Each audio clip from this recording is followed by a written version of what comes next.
So welcome to this video. In this video, we're going to talk about different methods to solve quadratics. Okay, so all of the equations you're going to see in this video will be a quadratic. We know quadratics are always represented by a variable being squared. It doesn't have to be an x. You could have a a t or a w, but somewhere in there you have a degree of 2 as far as um, your equation highest exponent is a 2. So when you're solving a quadratic, you want to think about what form you're working with. You can have a standard form, okay, or you can have standard form where it's missing the bx term, or you can have vertex transformation form, okay? If you are in standard form, okay, so our equation follows this ax squared plus bx plus c look, then you want to use one of these two methods right here to solve it.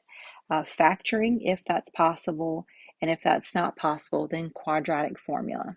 Okay, we'll talk about that more here in a minute.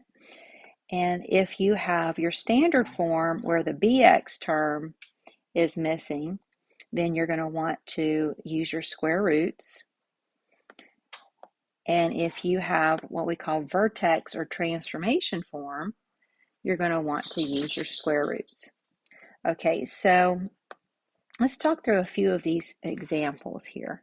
So if you'll look at this first problem here, and this is our quadratic. It is in standard form, okay? Notice that it has that ax squared plus bx plus c look to it, okay? And this is a quadratic that will factor. So we've talked about factoring previously.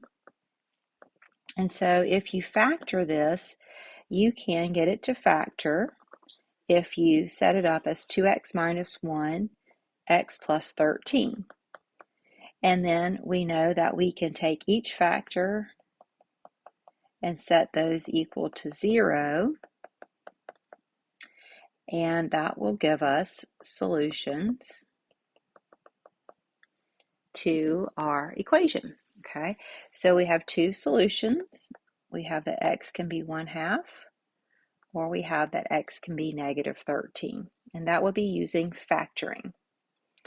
All right, if you'll look at this next one here, this would be quadratic formula. So let's say that you have an equation that either doesn't factor, or maybe you just can't figure out the factorization of it.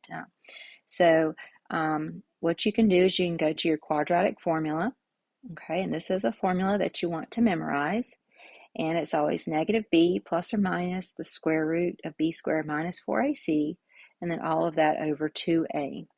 So in this example, what's in front of my x squared is my a, so a equals 2. What's in front of the x is the b, so b equals 25. And then this last term here is my constant term. It doesn't have a variable. That's my c, and that'll be negative 13. And then what's nice about the quadratic formula is you just plug the numbers in and work out the algebra, and you have your solutions. So that's going to be negative of the b, which is going to be 25, so negative 25, plus or minus square root your b squared, so it'll be 25 squared, minus 4 times your a value, which is 2, times your c value, which is negative 13. And then all of that over 2a, which is going to be 2 times 2. And then you want to simplify what's inside your root here. Okay, don't actually put the root in your calculator. Just put this inside part here. And by the way, this is called the discriminant. Okay, that b squared minus 4ac, and sometimes you might hear that on a video or someone explaining. Okay, that inside part is called the discriminant. So you want to just put that into your calculator to see what that is. So when you do 25 squared minus 4 times 2 times negative 13, you get 729. All right, and then I'm going to have a situation where 729 is a perfect square, so I can take the square root of that and get 27. And then here's where you want to break it apart from the plus and the minus. So I have x is negative 25 plus 27 divided by 4. So that's going to be 2 over 4, which will be a 1/2. And then I also have x is negative 25 minus 27 over 4. And that's going to be a negative 52 over 4, which is negative 13. Okay, so we got the same solutions as the problem we did before, because this was actually the same equation, right? When we factored it, we got 1/2 and negative 13. And I just wanted you to see here that if you had used the quadratic formula, you would get the same answers as your factoring, okay?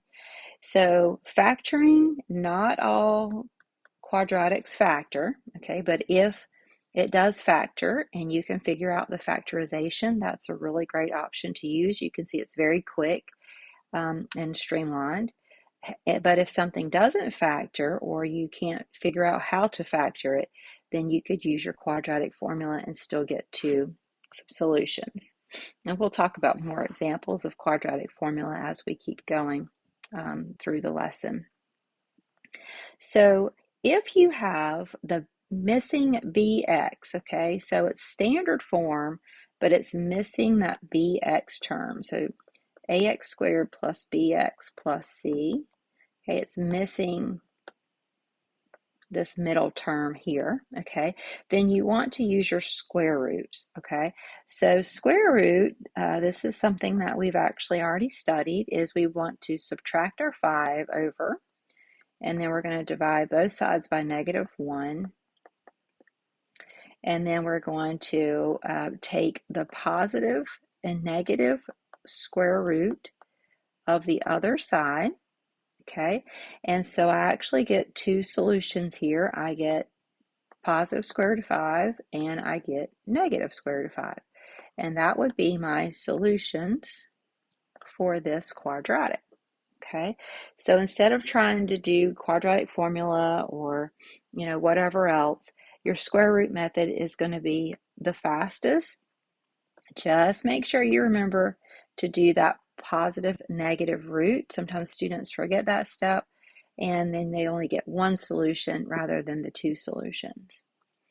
Okay, if you have this vertex transformation form, okay, and vertex transformation form always has this look to it. Okay, and so you can see here that our equation has this general look to it. You also want to use your square roots to solve these. So my first step will be to subtract the 6 over, then divide both sides by negative 2, and then you can take the positive and negative square root of that right side, which allows you to drop the square on the left side. And then I want to add that 4 over to the other side. So I have two solutions, 4 plus the square root of 3 and 4 minus the square root of 3. And these are my two solutions for that quadratic. Okay, now if you just think about this situation here, if you had the same quadratic and you wanted to use quadratic formula, I'll just say QF here for quadratic formula, you're going to have to multiply this all out, right? You're going to have to use FOIL here and finish the square of those binomials. Then you're going to have to distribute the negative 2, and then you're going to have to combine some like terms to work the 6 in to try to get it to that ax squared plus bx plus c form, okay? And so that in itself is going to take some algebra and some time, and then you would still have to do the quadratic formula. So you can see that this is not going to be a great option. You definitely want to use your square roots as your most efficient way to solve, okay? So as a recap, you're going to use your factoring or quadratic formula when you're in standard form, your square roots when you're in standard form but missing the bx, and your square roots when you're in that vertex transformation form. Okay, I'll see you guys in the next video.